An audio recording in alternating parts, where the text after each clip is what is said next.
hemos estado hablando acerca, hermanos, de fundamentos, acerca de cimientos, donde nosotros como iglesia debemos de crecer en el nombre de Jesucristo.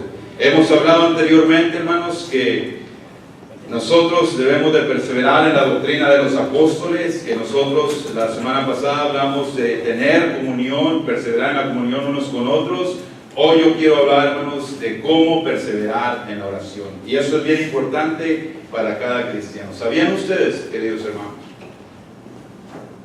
que el promedio de cristianos, de creyentes, que oran, hermanos, es que ora fervientemente? Estamos orando, no dice, gracias por los alimentos, Señor, ya me diste un nuevo día, gracias en la noche, Señor, ya me voy a descansar. No estoy hablando de ese tipo de oraciones, que son buenas, pero estamos hablando de gente, hermanos, que ora, que toma tiempo en el día para buscar a Dios, para dedicarse a buscar su rostro en esa comunión. Hermanos, estamos hablando de menos de 20% de personas hacen eso como creyentes. Unos meses, quizá un par de meses, vamos a hacer una boda masiva. Si tú no te has casado por la iglesia, quizás eres casado por los civiles, eso es lo legal, está bien. Pero por la iglesia, que camines con vestido blanco aquí y luego haciendo una gran ceremonia con un montón de parejas. Gloria a Dios, vamos a tener eso. Y después celebraremos con mucha comida y convivio y música. ¿Pueden decir amén? Todas las hermanas tienen una sonrisa de oreja a oreja y eso es muy bueno. Enfocándonos otra vez a lo que es nuestra enseñanza. Capítulo 2 del libro de Hechos. Y yo quiero, hermanos, empezar, como está marcado ahí en la pantalla, del 38 al 42. Escritura que hemos estado meditando ya por algún tiempo. Dice la palabra de Dios: Pedro les dijo, arrepentíos y bautícese cada uno de vosotros en el nombre de Jesucristo para perdón de los pecados y recibiréis el don del Espíritu Santo. Porque para vosotros es la promesa, y para vuestros hijos, y para todos los que estáis lejos, por cuantos el Señor nuestro Dios llamare. Y con otras muchas palabras testificaba y les exhortaba diciendo: sed salvos de esta perversa generación.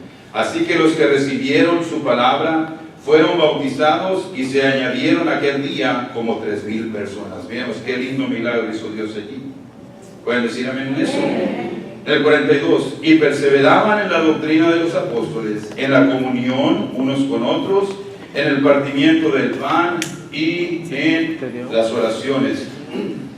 Este versículo, queridos hermanos, es lo que hemos estado enfocando como enseñanza en las últimas semanas. 4 bases fundamentales. Yo quiero que miremos la siguiente pantalla, hermanos, que va a aparecer allí. Yo les puedo asegurar, hermanos, que estos 4 fundamentos, si nosotros los empezamos a estudiar, a vivir, a aplicar a nuestra iglesia, van a ser, hermanos, fundamentos donde podemos construir una iglesia, como dice ahí la pantalla, hermanos, que es sólida y es una iglesia de impacto. ¿Impacto qué? Impacto espiritual. Porque, hermanos, hay muchas iglesias que sí tienen impacto, pero no espiritual. Si Dios da crecimiento a una iglesia, a miles y a miles, esa iglesia es de impacto de wow, cuánta gente, oh, cuánta gente, oh, cuánta gente. ¿Hay impacto espiritual en ellos? Vamos a creer a Dios que sí. Dios quiere dar ese impacto espiritual. Pero, hermanos, el impacto no es la gran cantidad de gente. ¿Pueden decir amén?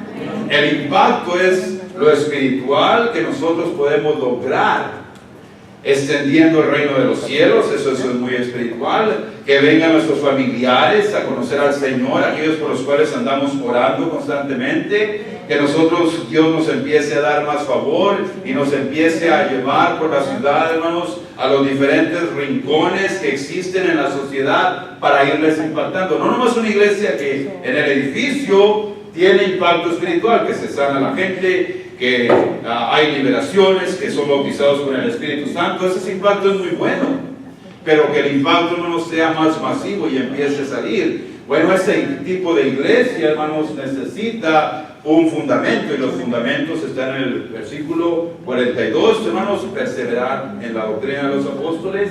Ya hablamos, vamos a estar en comunión unos con otros, bien importante, partir el pan, que haremos el próximo domingo. Nos anunciaron, tendremos la Santa Cena, por eso cambié yo la predicación para hablar ahora que perseveraban en la oración. ¿Pueden decir amén? Escuchen muy bien. Vamos a la siguiente pantalla, hermano. Todos los avivamientos, hermanos, todos, en la historia de la iglesia, se han caracterizado por tener la oración como plataforma. Todos comprendemos eso. Al menos, si no lo hemos entendido bien, estamos de acuerdo con él. Porque suena bien, suena, no es que no más suene bien, es que es una verdad real. Queridos hermanos, si una iglesia como la nuestra, que estamos, todavía puedo decir que somos infantes, tenemos 1 año y 6 meses, 1 año y 7 meses de vida, tiene que tener el fundamento de la oración. Oh, hermanos, a mí me encanta llegar el domingo en la mañana a las 8 aquí. Me encanta. Antes llegaba a las 9 nada más para listar cosas. Pero, hermano líder, dijo, pastor, hay que orar temprano. Música a mis oídos. Claro que sí, hermano. Vamos a las 8, vamos a las 8. Y llegamos 3 personas el primer domingo. Y al siguiente domingo alguien oyó, llegaron un montoncito. Al otro domingo un poquito menos, pero ya está estabilizándose. Hoy estamos 5 fervientes, clamando, una iglesia que tiene oración. Y hermanos, Dios me habló ahí en la oración tremendamente.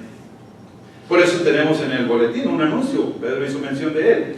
Aquí tenemos oración y hermanos, yo miré en este tiempo de oración que estas puertas van a estar, hermanos, fluyendo de gente que viene a las 8 a orar. El servicio es a las 11, pero que gente que viene a orar, que viene, hermanos, a derramar su alma delante de Dios. Yo vi eso. Le digo, Señor, gracias, mándalos. ¿Pueden decir amén? Porque una iglesia, hermanos, para que pueda llegar a un avivamiento, tiene que tener como base la oración. Su plataforma debe ser la oración. ¿Pueden decir amén? Lo miramos desde el inicio que empezó la iglesia primitiva. Jesús, hermanos, en el capítulo 1 de Hechos, subió a la gloria. Le dijo, yo me voy, vayan por todo el mundo, prediquen el evangelio, va a venir el Espíritu Santo sobre sus vidas para recibir poder, y me serán testigos en Jerusalén, en Judea, en Samaria y hasta lo último de la tierra. Esa fue la instrucción de Jesús. Y luego Jesús subió, una nube lo cubrió, le dieron los ángeles a los discípulos, ¿qué están haciendo allí? Vayan, obedezcan lo que Jesús les mandó. Entonces ellos regresaron, hermanos, a donde estaba el grupo, y miren lo que dice en el libro de Hechos, capítulo 1, dice, y entrados, subieron al aposento alto, donde moraban Pedro y Jacobo, Juan, Andrés, Felipe, Tomás, Bartolomé, Mateo, Jacobo hijo de Alfeo, Simón el celote y Judas, hermano de Jacobo. ¿Quiénes eran estos, hermanos? Los apóstoles, los hombres que Jesús había escogido. Todos estos que hacían, hermanos, perseveraban en la oración. No dice que empezaron a orar, no dice eso, hermanos, que empezaron a orar, no dice eso, ¿cierto?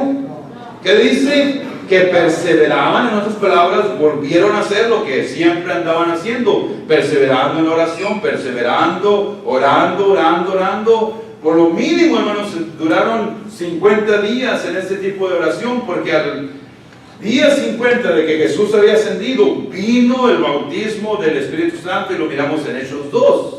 Entonces, queridos hermanos, es necesario que nosotros andemos orando.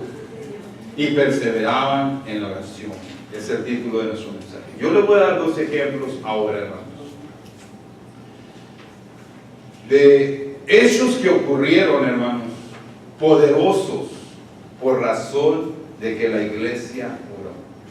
Todo el libro de Hechos, si ustedes lo estudian, todo el libro de Hechos, ustedes lo estudian, hermanos, allí se van a dar cuenta que Dios utiliza la iglesia desde el inicio para que su poder sea manifestado, para transformación de personas, de pueblos, de ciudades, de naciones. Dios utiliza la oración. Si el cristiano, como usted y yo, supiéramos, hermanos, el poder dinámico, el poder explosivo de la oración, usted y yo andaríamos orando más. Pero lo desconocemos. Por esa razón, pues, no le damos la dedicación a la importancia. Querido hermano, aquí estoy para decirle, yo no le quiero enseñar hoy o predicar cuánto debe de orar. Porque este libro nunca dice ora tanto tiempo.